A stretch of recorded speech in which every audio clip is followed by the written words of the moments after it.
Assalamualaikum warahmatullahi wabarakatuh.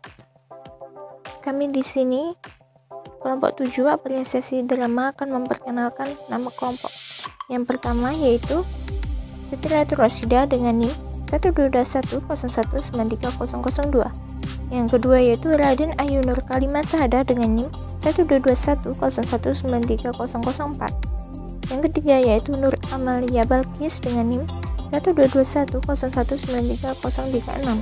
Yang terakhir yaitu Aprilia Rahmawati dengan NIM 12210193088.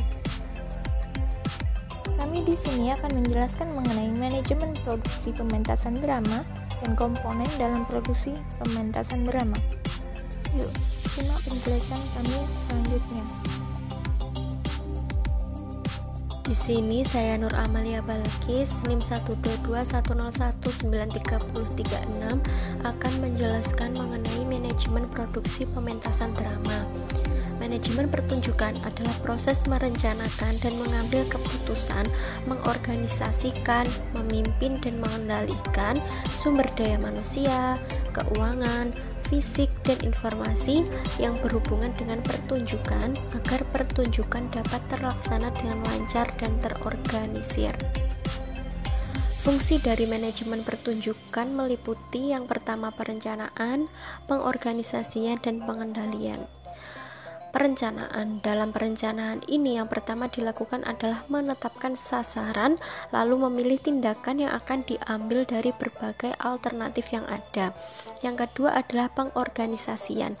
Dalam proses ini dilakukan pengalokasian sumber daya, penyusunan jadwal kerja, dan koordinasi antar unit-unit dalam suatu kepanitiaan.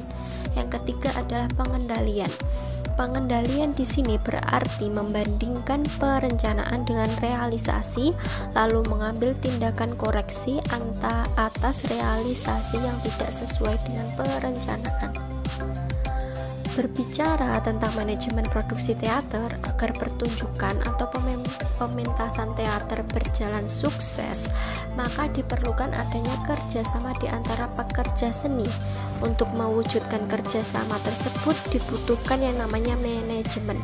Oleh karena itu, suatu pementasan drama atau teater harus diselenggarakan dengan cara yang profesional. Kemudian yang dimaksud profesional dalam pementasan drama menurut Putu Wijaya yaitu meliputi pengelolaan suatu pertunjukan seni agar tujuan pementasan drama tersebut bisa berjalan lancar dan berhasil dengan baik. Oleh karena itu, penerapan ilmu manajemen sangat diperlukan dalam hal ini. Semua unsur yang terlibat dalam pementasan drama harus memiliki komitmen bersama, yaitu menggalang kerjasama dan bekerja bersama-sama untuk keberhasilan pementasan drama atau teater tersebut. Sekian. Selanjutnya, saya akan menjelaskan mengenai bidang artistik dan non-artistik.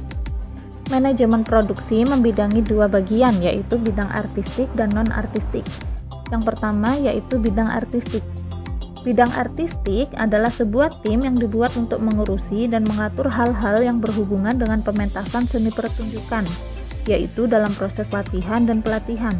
Susunan manajemen artistik diantaranya adalah sutradara. Sutradara adalah orang yang membuat konsep dari pertunjukan dan mengatur alur atau laku dari sebuah pertunjukan. Yang kedua ada penata artistik. Penata artistik adalah seseorang yang merancang setting panggung dan mempersiapkan properti yang dibutuhkan oleh para pemain. Yang ketiga ada penata musik. Penata musik dan sound juga bertanggung jawab langsung kepada pimpinan artistik. Namun secara hierarki, mati hidup, keras lembut, jernih parongnya musik dan sound harus dilaporkan kepada pimpinan panggung untuk konsolidasi, serta bahan laporan kepada penyaji karya seni yang dipergelarkan. Yang keempat ada penata lampu. Penata lampu bertanggung jawab langsung kepada pimpinan artistik. Namun secara hierarki laporan kejadian berdasarkan prasaran penyaji karya seni, tanggung jawab penata cahaya secara tidak langsung bertanggung jawab kepada pimpinan panggung dan penyaji. Yang kelima ada penata rias dan busana. Penata rias adalah orang yang mempunyai tugas atau tanggung jawab merias pemain. Sedangkan tata busana adalah pengaturan pakaian pemain baik bahan, model maupun cara mengenakannya. Yang ke-6 ada pekerja panggung atau stage crew. Pekerja panggung dan kru bertanggung jawab langsung kepada pimpinan artistik. Namun secara hierarki masih sama dengan staf lain di lingkungan artistik, yakni melaporkan kejadian dan layanan pemesanan yang diminta penyaji karya seni dan prasaran penata artistik berdasarkan pada saat kebutuhan alat diminta oleh kedua belah pihak. Selanjutnya, bidang non-artistik. Manajemen produksi atau bisa disebut manajemen non-artistik adalah sebuah tim yang dibuat untuk mengurusi dan mengatur hal-hal yang berhubungan dengan administrasi dan manajerial di dalam proses pembentukan karya seni pertunjukan. Susunan manajemen produksi atau non-artistik pementasan drama diantaranya ada pimpinan produksi. Pimpinan produksi adalah orang yang ditunjuk untuk mengorganisir pementasan suatu seni pertunjukan. Yang kedua ada bendahara produksi. Bendahara adalah orang yang bertanggung jawab terhadap semua hal yang berhubungan dengan keuangan.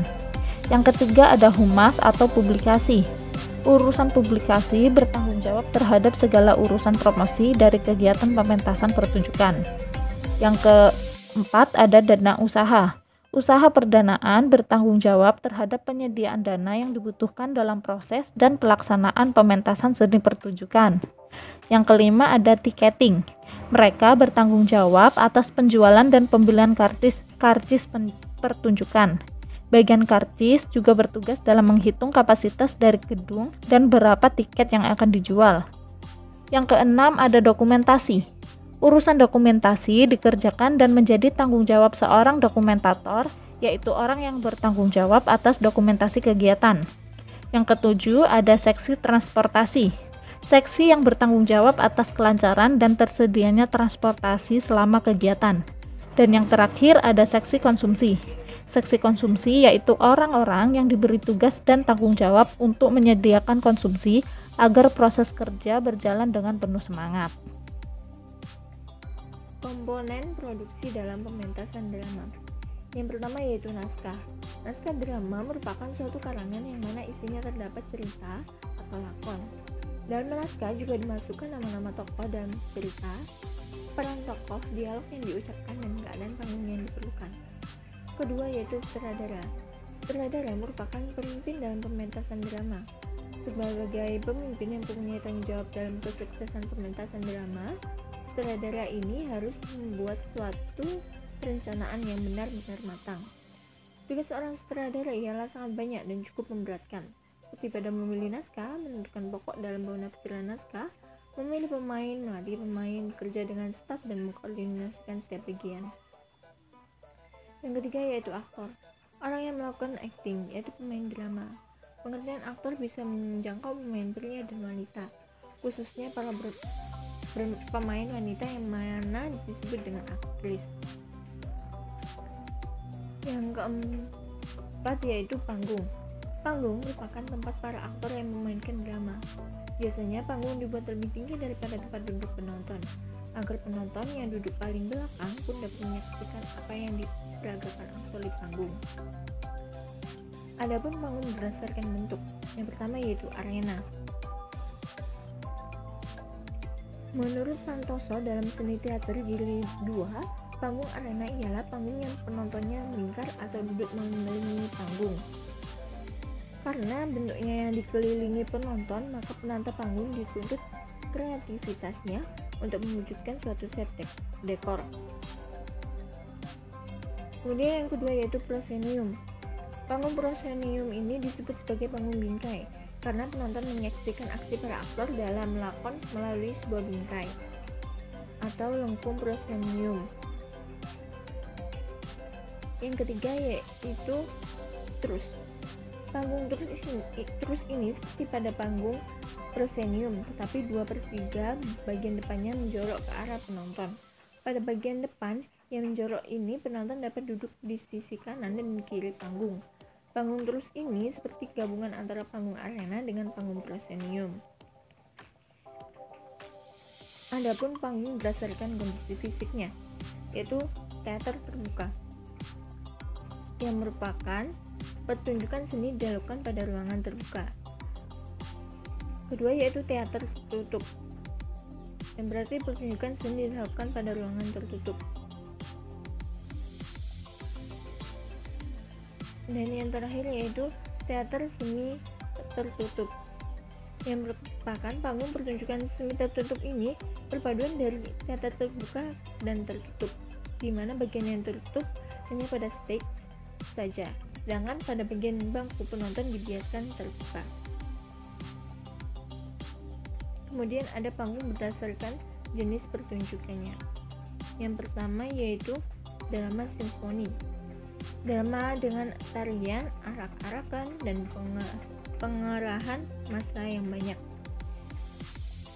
Yang kedua yaitu opera besar. Opera besar ini pertunjukan dengan penampil dengan jumlah yang banyak dalam area panggung dengan waktu yang bersamaan. Yang ketiga yaitu drama sandiwara, yang berupa drama sandiwara modern. Lalu selanjutnya drama musikal, opera rakyat, opera komedi, musikal, musik drama, yaitu pertunjukan drama yang lebih kecil daripada opera besar. Yang terakhir yaitu tari, pertunjukan dengan gerakan yang anggun atau berwibawa dan ekspresif dengan pola yang sudah dirancang. Lalu selanjutnya yaitu narator. Narator merupakan istilah dari sastra untuk seorang pencerita narasi. Narator bukanlah pengarang, melainkan suatu perlengkapan retorika yang digunakan pengarang untuk menceritakan cerita dan menceritakannya dengan cara tertentu. Selanjutnya, properti. Pengertian properti adalah benda yang digunakan atau yang dipegang oleh pemeran guna melengkapi identitas karyanya. Properti adalah suatu benda lepasan yang tidak terpaut dengan identitas tokoh, tetapi memiliki fungsi dalam penyampaian cerita. Selanjutnya ada penonton. Penonton termasuk unsur yang penting dalam suatu pementasan. Suatu pementasan tidak akan dapat berlangsung sempurna jika tidak ada penonton. Penonton biasanya menyesuaikan dengan cerita yang dimainkan dalam drama. Ada 3 jenis penonton dilihat dari segi motivasinya, yaitu yang pertama penonton peminat, yang kedua penonton iseng, dan yang ketiga penonton penasaran. Selanjutnya ada tata rias. Tata rias adalah penataan riasan atau make up para pemain. Orang yang bertanggung jawab terhadap tata rias adalah penata rias. Selanjutnya tata busana atau kostum. Tata busana adalah penataan kostum yang digunakan oleh pemain. Tata busana mencakup baju dan perhiasan yang akan digunakan oleh pemain selama pementasan. Lalu ada tata suara. Tata suara adalah pementasan suara dan musik yang digunakan dalam pementasan drama. Orang yang bertanggung jawab terhadap tatanan suara adalah penata suara. Dan terakhir ada tata lampu. Tata lampu adalah pengatur cahaya yang digunakan selama pementasan drama berlangsung. Penataan cahaya di bawah panggung harus disesuaikan dengan cerita yang diperankan oleh para tokoh. Baik, itu saja penjelasan dari kami. Apabila ada salah kata mohon dimaafkan. Wassalamualaikum warahmatullahi wabarakatuh. Terima kasih.